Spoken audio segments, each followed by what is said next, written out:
When we are kids, we are taught very specifically what a monster looks like. Right, like sharp teeth, glowing eyes. Exactly. It hides under the bed or, and in the darkest corner of the closet. And the threat is obvious. It's visual and entirely unambiguous Yeah, it is a terrifying concept, but in a weird way, it's comforting. because the rules of engagement are clear. Exactly. I mean, it is a caricature of danger. Our childhood brains really need that binary system. Safe or dangerous, good or evil. Hmm. A monster announces itself, giving you the immediate opportunity to run, hide, or just scream. Right. But then you grow up and you begin to realize that real-world threats rarely announce themselves with a growl. Yeah. Sometimes the most dangerous things look like a lifeline. They look like a friendly, understanding smile when you are at your absolute lowest point. Which is terrifying. It really is. Yeah. And that realization completely upends the survival mechanisms that we spent our entire childhoods building. Because it implies that our natural threat detection systems, the internal alarms we rely on every single day to navigate the world safely, can be entirely bypassed by something as simple as politeness. Which brings us to our deep dive today.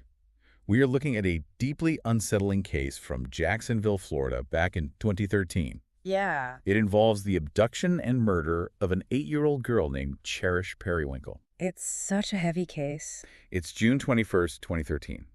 Cherish's mother, Rain Perrywinkle, is shopping at a Dollar General with her 3 daughters. Okay. Cherish is 8, and her 2 younger sisters are 5 and 6. Mm-hmm. Rain is a single mom, and she's openly stressing to a store employee about the cost of clothes. Because money is incredibly tight for them. Yes, exactly.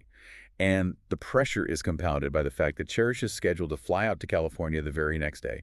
She's going to visit her biological father. Right. So Rain is trying to get her daughter outfitted for the trip, but the math simply isn't working out.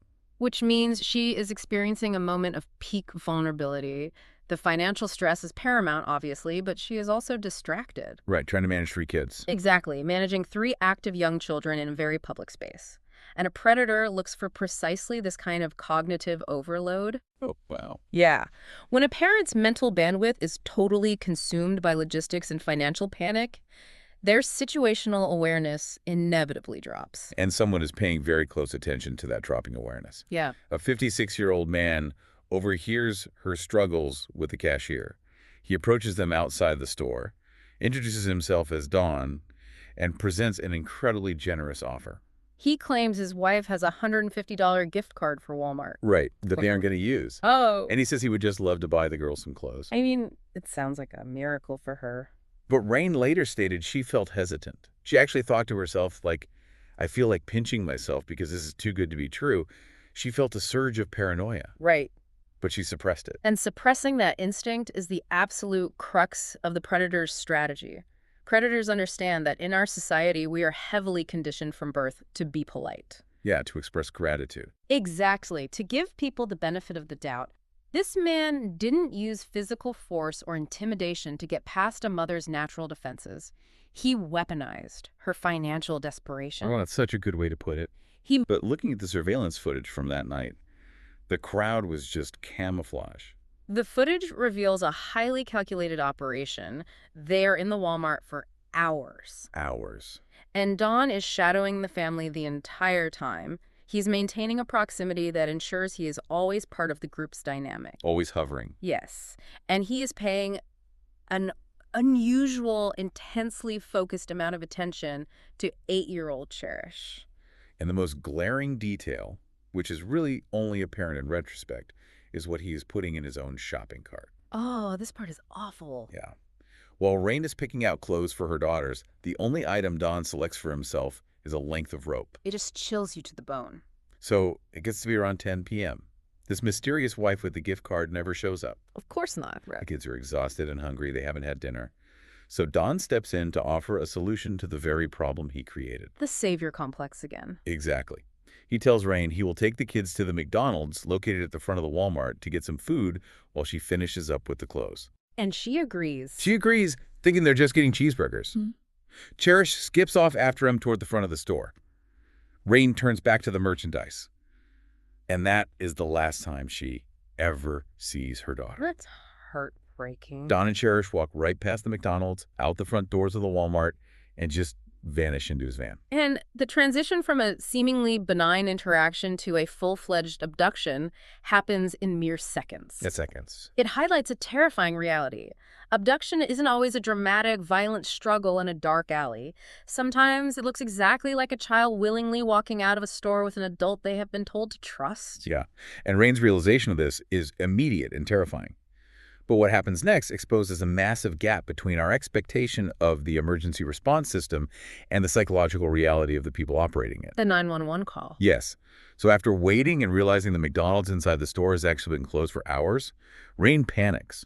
She borrows a Walmart employee's phone and frantically calls 911 at 11:17 p.m. According to the dispatch recordings in the Internal Affairs report, she explicitly tells the dispatcher she fears her daughter has been taken by a stranger, and she states she is terrified he is going to rape and kill her. I mean, the phrasing in the 911 call leaves absolutely no room for ambiguity. She lays out the entire scenario. The whole thing. The unknown man, the protracted lure, the missing child, and the explicit threat to the child's life. Standard protocol for this scenario dictates an immediate, aggressive response. Yet the dispatcher, a woman named Robinson, she codes the call as a signal 8, which is the department's code for a standard missing person. Not a kidnapping. Right. She does not code it as a signal 30, which designates a kidnapping. The Internal Affairs report digs into the mechanics of this decision, and it is a fascinating, if entirely infuriating, look at human psychology. What did she say? Robinson admitted to investigators that she intentionally left out Rain's fears of rape and murder in the dispatch notes. Intention. Yes. Her reasoning was that she thought Rain was lying or talking out of her head.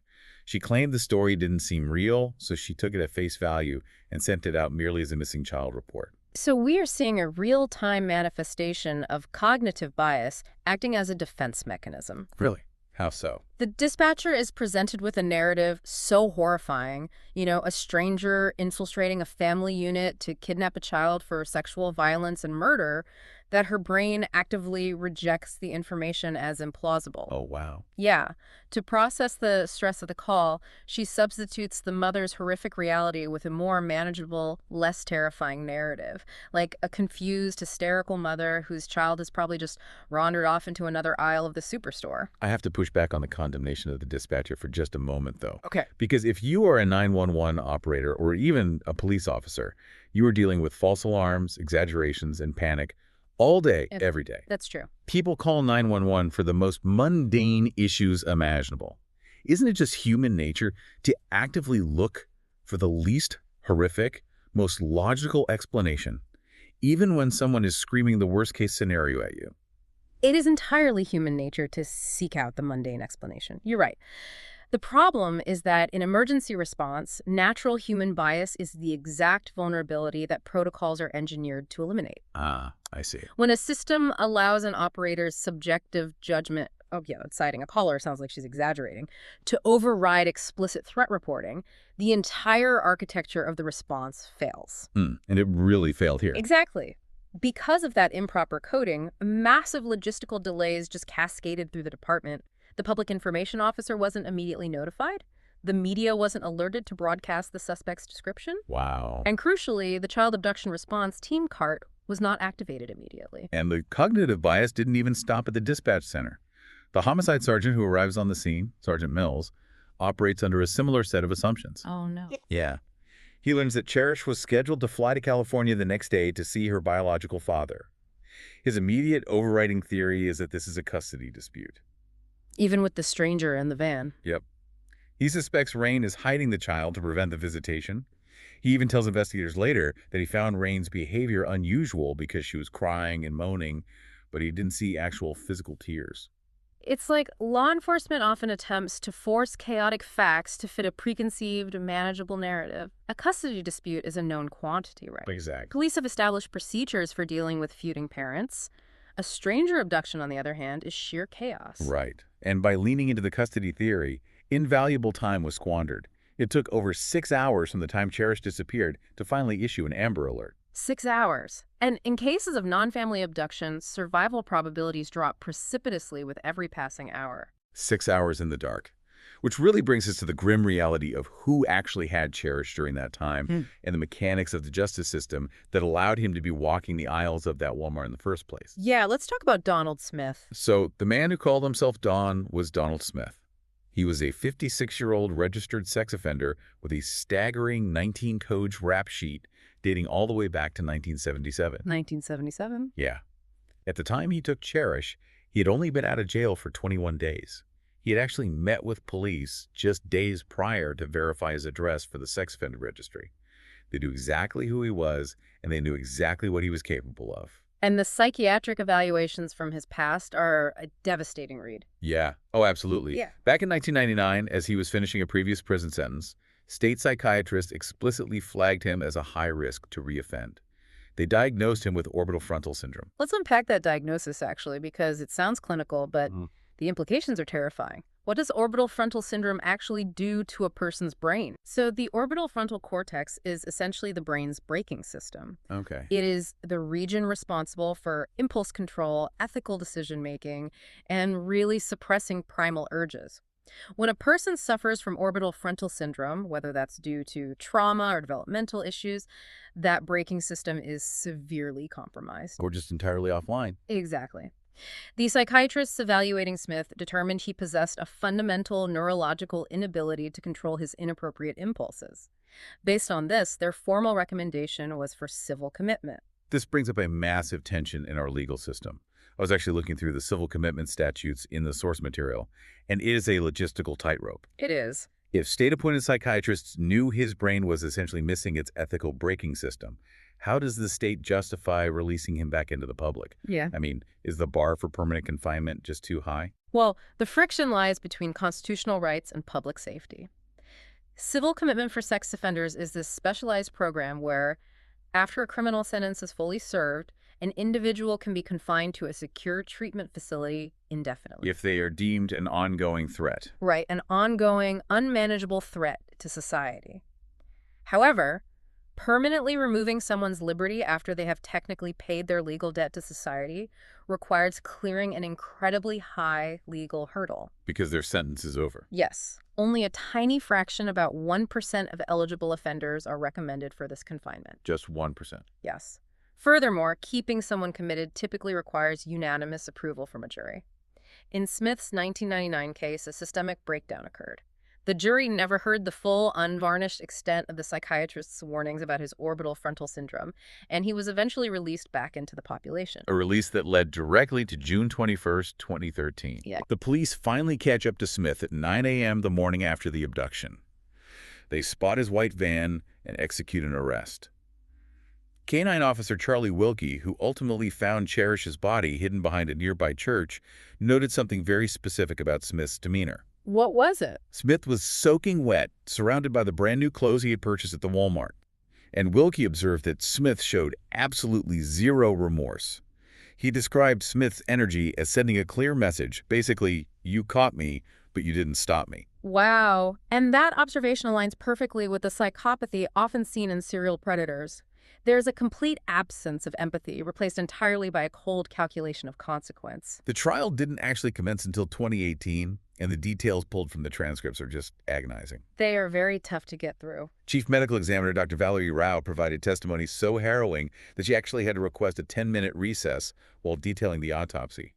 She testified that the cause of death was blunt force trauma and strangulation, noting specifically that it would have taken 3 to 5 excruciating minutes for Cherish to die. 3 to 5 minutes. Yeah.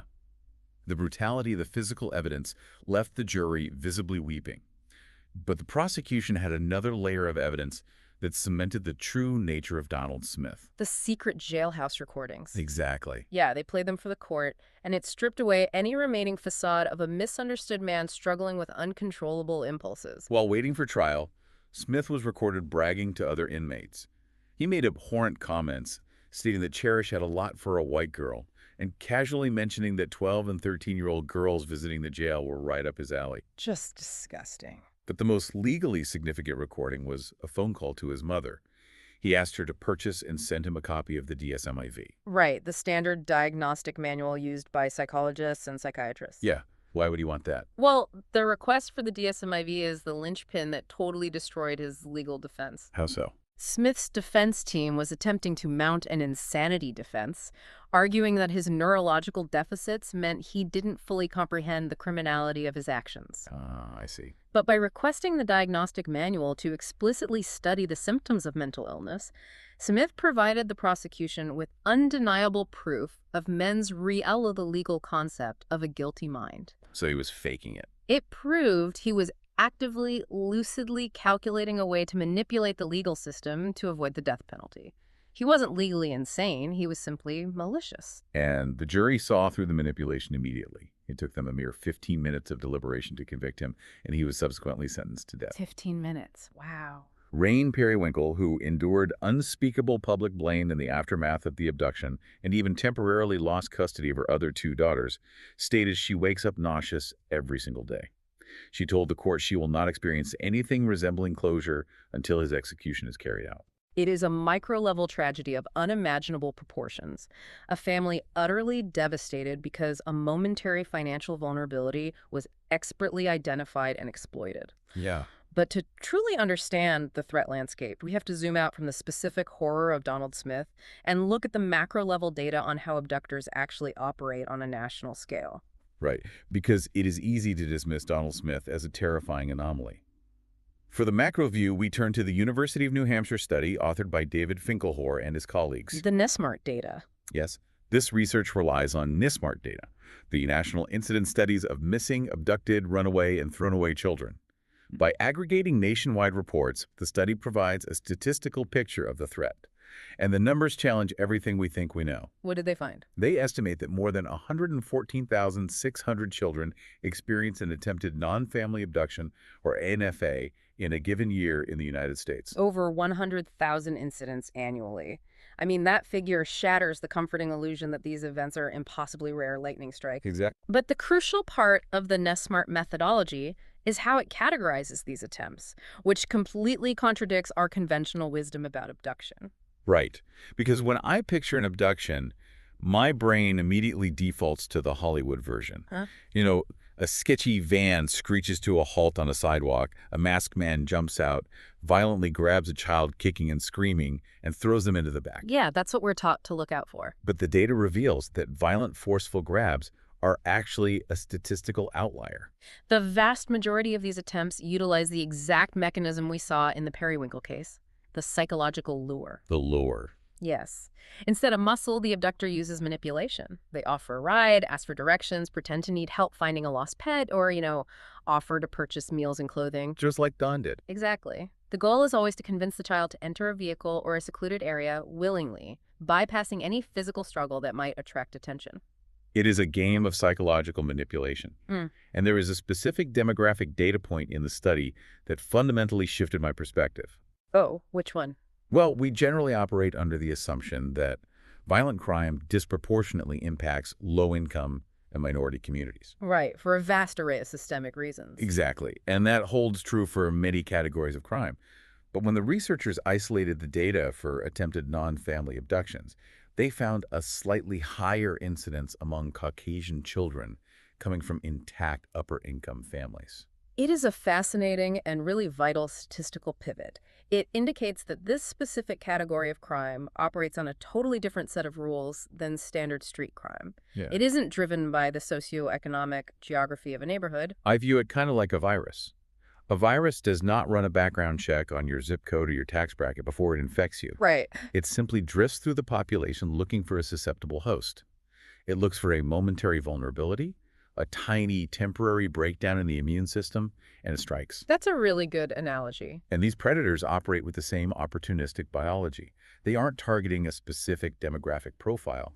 They are targeting an open window. That window could be a financially stressed mother at a Dollar General, or it could be a child walking home alone through an incredibly affluent, supposedly safe suburban neighborhood. The vulnerability is the target, not the location.